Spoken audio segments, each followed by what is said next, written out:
আমরা বাইরে থেকে দেখেছি প্রথম আলো ভবনটা পড়ছে, তো ভিতরে ঢুকে যেই পোড়াটা যেটা হলো, সেই পোড়াটা থেকে মানুষের ভিতরে যে দহনটা, সেই দহনটা যেন মনে হলো মানে এইটা যেন আমি নিজে পড়ছি।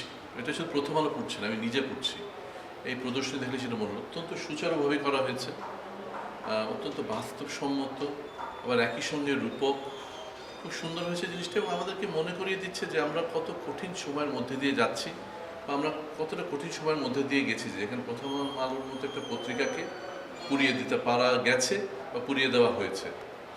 আমরা গণমাধ্যমের দিকে যদি তাকাই, যে এটা তো শুধু মানে প্রথম আলো পোড়ানো মানে তো শুধু কিছু কাগজ পোড়ানো না, একটা পত্রিকা পোড়ানো না, এটা হচ্ছে আমাদের যে চিন্তা শক্তি, আমাদের বাক স্বাধীনতাকে পুড়িয়ে ফেলা, এটাকে দগ্ধ করা হচ্ছে এই যারা মব করেছে তাদের কাজ।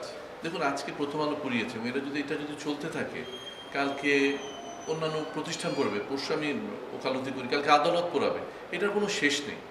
এটাকে শুরুতেই বন্ধ করে দিতে হবে, কারণ আমাদের সামনে কিন্তু পৃথিবীর বিভিন্ন দেশ উদাহরণ আছে যে কিভাবে এই মব পুরো দেশকে ধ্বংস করে দিয়েছে। আপনি লিবিয়া দেখেন, ইরাক দেখেন, টু দ্য এক্সটেন্ট আফগানিস্তান দেখেন, কীভাবে পুরো দেশ ধ্বংস হয়ে গেছে এই মবের হাতে। এটাকে যদি এখন বন্ধটা করা না যায়, আমাদের দেশ শেষ হয়ে যাবে। আমি কিন্তু এখানে কথা বলার মাধ্যমে যে আপনাদের যে এডিটোরিয়াল পলিসি, সেটাকে কোনো সাপোর্ট করছি না। আমি সাপোর্ট করছি আমাদের মৌলিক নীতি, যে আমাদের কথা বলতে হবে, আমাদের বাক স্বাধীনতা থাকতে হবে। গণতন্ত্রের অক্সিজেন হলো ভিন্নমত। এই ভিন্নমত না থাকলে কিন্তু গণতন্ত্র থাকে না, এই ভিন্নমত না থাকলে দেশ থাকে না। তখন যে যার ইচ্ছা মতো সব কিছু করে ফেলতে পারে। আমরা দেখেছি যে বিগত ফ্যাসিস্ট সরকারের আমলে কেউ কোনো কথা বলেনি, একমাত্র প্রথম আলো কিন্তু একটু তাদের বিরুদ্ধে যতটা পারে উঠে দাঁড়িয়েছে। এবং এই ইউনূস সরকারের সময় আমরা ভেবেছিলাম যেটা হবে না, অথচ এই সময় এই কাজটা হয়েছে। যে এটা অবিশ্বাস্য যে ইউনূস সরকারের সময় যে প্রথম আলোর মতো একটা পত্রিকাকে পুড়িয়ে দেওয়া হয়েছে। সরকার এই দায় এড়াতে পারে না, এবং এটার সঙ্গে যারা জড়িত আছে দেশে বিদেশে প্রত্যেকে বিচারের আওতায় আনতে হবে। কারণ এইভাবে যদি চলতে থাকে, তাহলে সেটা কতদূর, কোথায় গিয়ে থামবে। আমাদেরকে মনে রাখতে হবে যে আমরা একসঙ্গে সামনের দিকে যদি এই দেশকে আগাতে হয়, এই মততন্ত্র বন্ধ করতে হবে, ভিন্ন মতকে আমাদের প্রাধান্য দিতে হবে, ভিন্ন মতের মাধ্যমে যে দেশ সামনে দিকে আগাতে পারে সেটা আমাদেরকে বুঝতে হবে।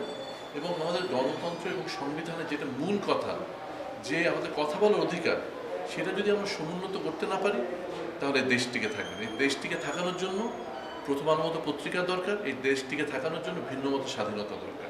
একই দিকে যখন আমরা বলছি যে রাষ্ট্রকে, রাষ্ট্রীয় যে শাসন ব্যবস্থা, তাকে যেমন দাঁড়াতে হবে ইসের পিছনে, এই ভিন্ন মতকে প্রকাশের স্বাধীনতার পিছনে দাঁড়াতে হবে, একই সঙ্গে আমরা বিভিন্ন সামাজিক সংগঠনের সঙ্গে জড়িত আছি, আমাদের প্রত্যেককে মানুষকে এই বিষয়ে সচেতন হতে হবে।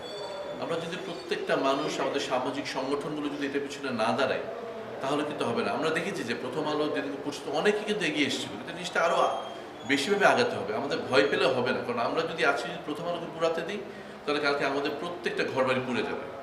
এটা শুধু একটা ইন্ধনের অপেক্ষা। সুতরাং আমাদের প্রত্যেকে মানুষকে, প্রত্যেকটা সামাজিক সংগঠনকে এবং জাতিগতভাবে এই যেহেতু মব কালচারের বিরুদ্ধে উঠে দাঁড়াতে হবে।